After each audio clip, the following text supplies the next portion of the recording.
pessoal, estamos de volta. Vamos tratar agora da unidade 2.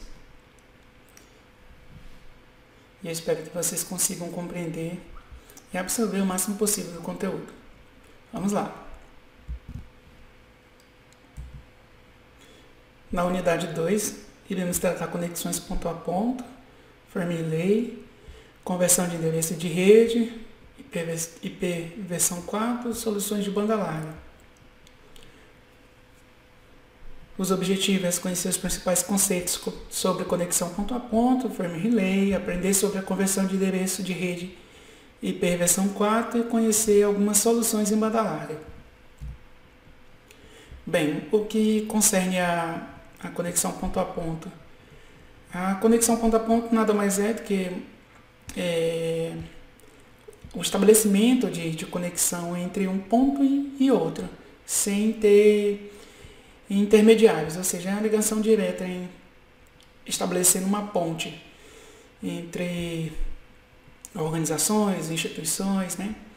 Aqui na imagem a gente tem a representação de dois edifícios com conexão ponto a ponto.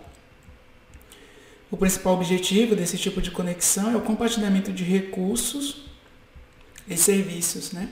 Você pode compartilhar fazendo a integração, mesmo que esteja separado fisicamente, né? Ou distante, mas que você consegue fazer parte da rede local. As conexões WAN na perspectiva do cliente. O Link WAN, ele interliga redes LANs. Ao final de contas, os serviços que utilizaremos sempre estarão em uma rede local, em algum lugar. Logo, a rede WAN é o tronco de uma rede LAN, ou seja, seria o backbone, né, na verdade, é o que concerne a ligação principal na estrutura de Ethernet. A representação da imagem aqui abaixo, a gente tem um roteador, tem o CPE, CSU e DSU, os switches, a companhia telefônica, a ligação entre tronco, que seria daqui até aqui, e a repetição da infraestrutura da primeira ponta para a segunda ponta. A terminologia utilizada pelo provedor.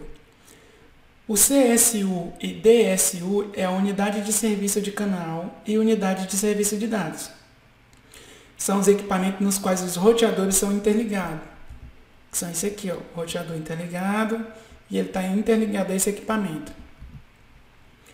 O DMARC determina até onde vai a responsabilidade do provedor. Deixa eu ver se ele tem a representação dele aqui. Tem, aqui, ó. Ele informa que a responsabilidade do provedor, ela começa ou termina aqui, ó, nas extremidades. Vamos lá, o próximo.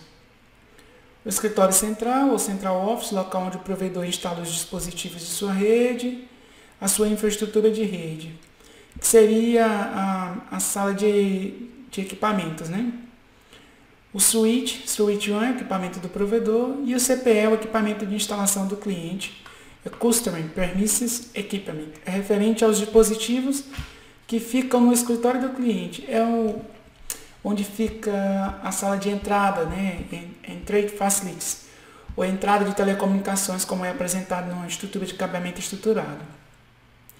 Dependendo da tecnologia abordada e dos equipamentos utilizados pelo provedor, alguns equipamentos eles são comodados, né? Enquanto você tem contrato ativo com a empresa, os equipamentos da porta de entrada, ou seja, do tronco provedor até a entrada da sua empresa, ele fornece essa interconexão e o provedor fornece o equipamento, né, para você enquanto o serviço é contratado.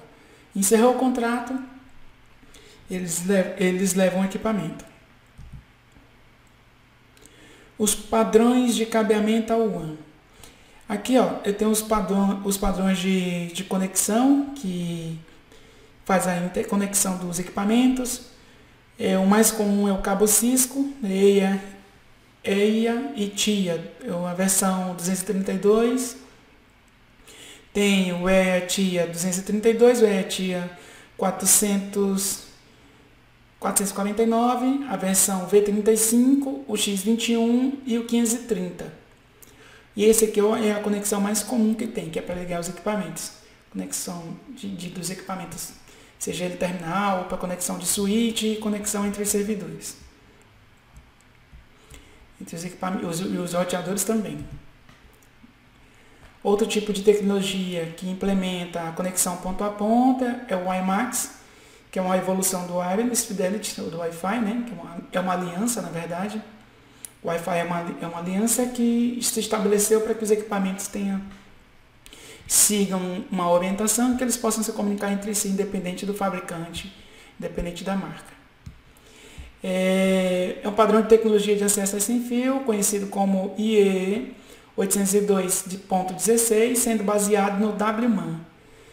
Wireless Metropolitan Area Network fornece taxas de dados que variam de 75 megas e a uma distância de 50 km, que é muito utilizado conexão ponto a ponto, por exemplo, de matriz e filial, né?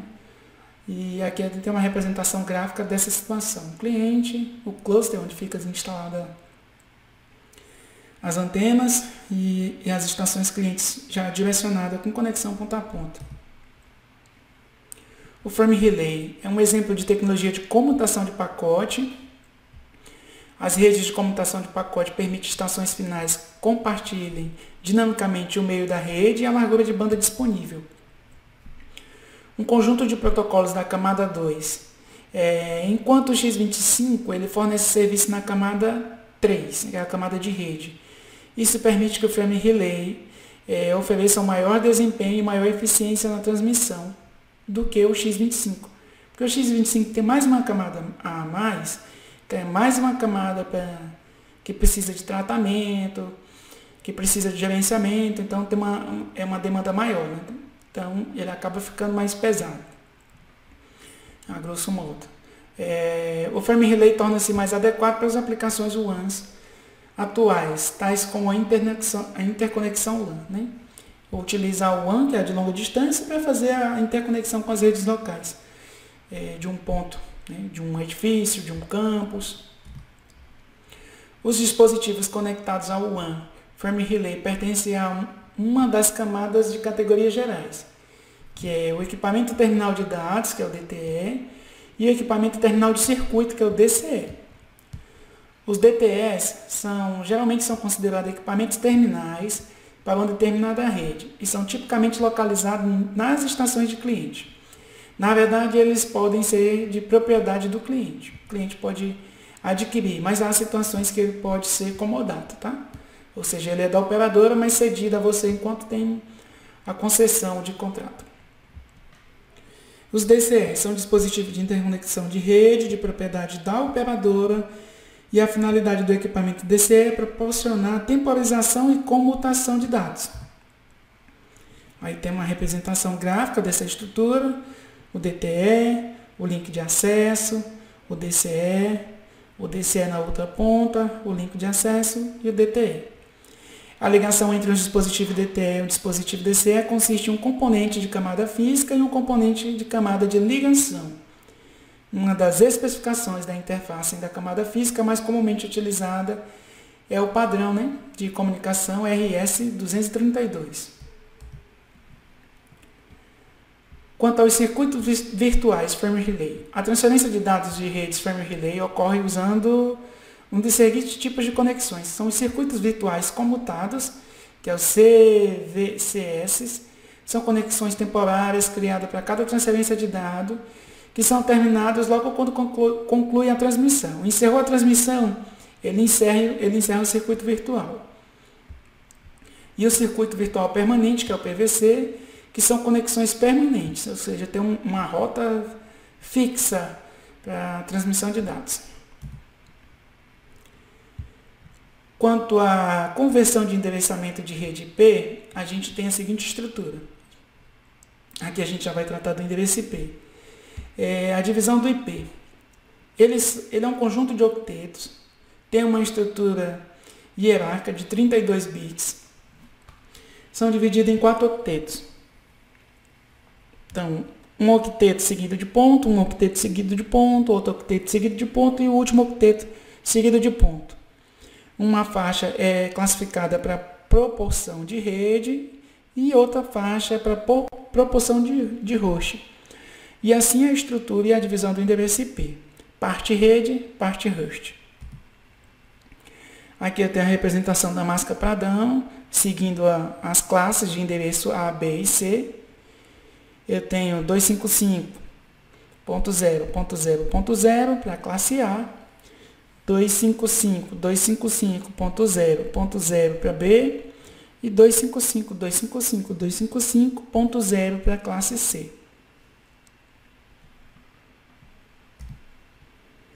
Os tipos de endereço IP. Inicialmente, os endereços IP foram divididos em classes para que fossem usados por diferentes tipos de organização. Essa divisão em classes permite que a entidade controlasse o conjunto de IP reservado e unicamente para as especificações, né, dependendo da demanda. As classes dividem a faixa de endereço possíveis em 5 classificações. Tem a classificação A, B, C e D, e a faixa reservada para teste. A ordem de bits superior, a classe A é 0, classe B 10, classe C 110 e a classe D 1110. O intervalo de endereços é de 0 a 127, 128 a 191, 192 a 223 e 224 a 239. Números de bits no endereço de rede. Para a classe A é 8, para B é 16, para C é 24 e para D é 28. O endereço 127 ele é reservado para testes, tá? Para fim de teste de rede. É conhecido também como endereço loopback.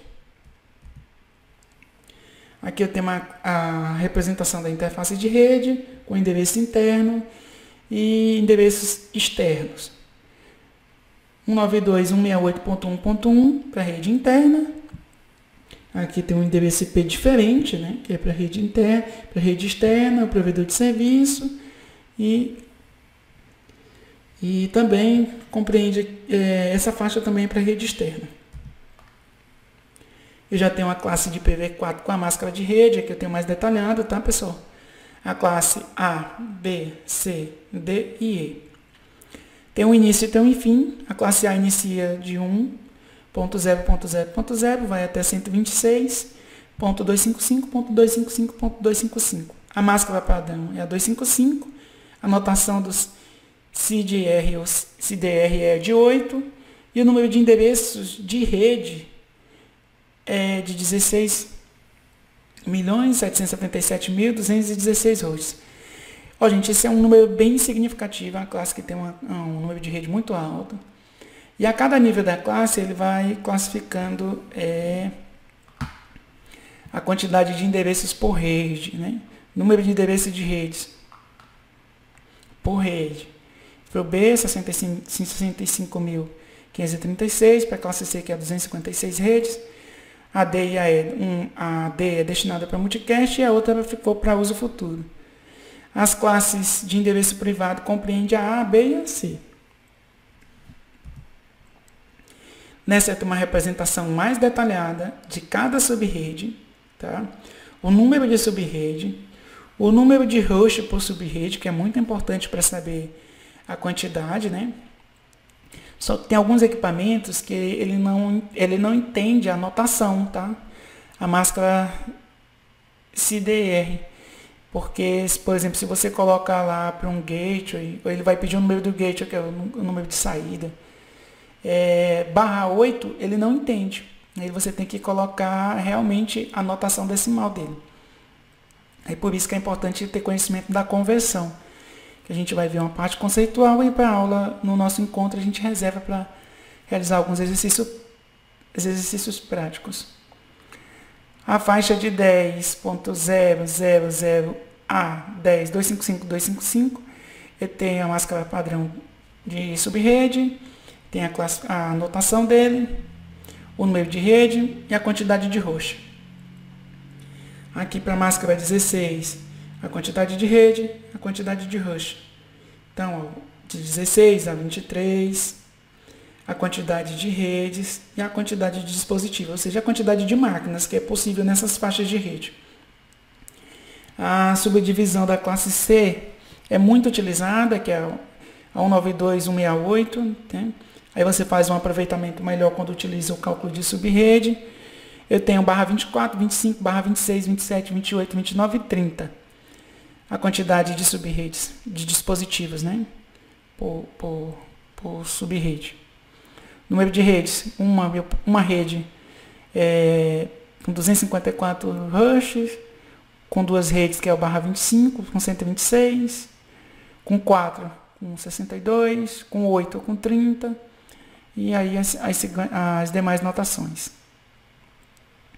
Essa não é uma notação que eu recomendo para decorar, né? Porque é fácil de consulta. Então é importante que você tenha pelo menos o acesso a esse tipo de informação. Aqui novamente a representação da máscara padrão, de acordo com a classe de rede interna, A, B, C. E aqui, gente, é uma tabela de conversão simples, né? De como que você vai converter. Eu coloquei esse exemplo aqui, mas no nosso encontro eu vou detalhar mais. Por exemplo, aqui é um bloco, é como se fosse um octeto, tá? E eu tenho a representação do 128, do 64, do 32, do 16, do 8, do 4, do 2 e do 1. Essa representação ela é padrão para cada octeto. E o que eu vou fazer? Eu vou tentar identificar o número decimal que mais se aproxima, que fica mais próximo para chegar o valor decimal que é solicitado. Por exemplo, a representação decimal de 10, ela é 8 mais 2. 8 mais 2, 8 mais 2 dá 10. Eu tenho um 8 na escala e também tenho um 2. Se eu tenho os dois valores, eu marco 1, onde eu tenho o valor indicado, né, que representa. E o próximo valor também marco 1. Os demais eu classifico como 0. Então, essa é a representação binária de 10. Então, é 0, 0, 0, 0, 1, 0, 1, 0. E aqui é a representação decimal. Então, aqui para o endereço 192. Então, é 128 mais 64, é um total de 192. Então, os demais valores, eles são zerados. Então, essa representação decimal, essa representação binária, corresponde a esse decimal.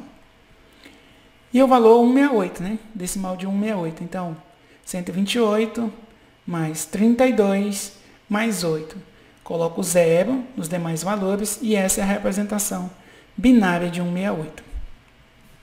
E aí eu vou reservar para o nosso próximo encontro, né? Para fazer algumas conversões aí na prática com vocês acompanhando. Aqui eu tenho uma tabela que você pode treinar, tá? Pode treinar em casa, fazer a conversão. Já está todo classificado, você só vai identificar vai fazer só as operações matemáticas para identificar qual é a representação decimal. É tranquilo, não é difícil não. Mas também é muito importante ter conhecimento disso, tá? Hoje tem várias aplicações, tem aplicativo que faz a conversão, as próprias calculadoras de celulares já faz a conversão direta para você, mas se em um dado momento não tiver o celular ou não tiver qualquer dispositivo que possa automatizar esse processo para você, se você ter conhecimento, você consegue fazer manualmente. E é muito importante ter conhecimento desse processo. Quanto à atividade avaliativa da unidade 2, é um questionário online contendo 10 questões objetivas sobre os temas abordados na apostila e na disciplina. Tem um material complementar também. Faça o estudo do material complementar. Veja o compilado de material disponível como material de apoio. E vocês vão conseguir, né, ter fundamentação necessária para responder o questionário. Não é nada de outro mundo não, está tudo muito tranquilo, tá? Mas é a prova de consolidação do conhecimento que você adquiriu. Aqui as nossas referências. Agradeço a você por ter acompanhado até aqui. Espero que vocês consigam assimilar, absorver o conteúdo.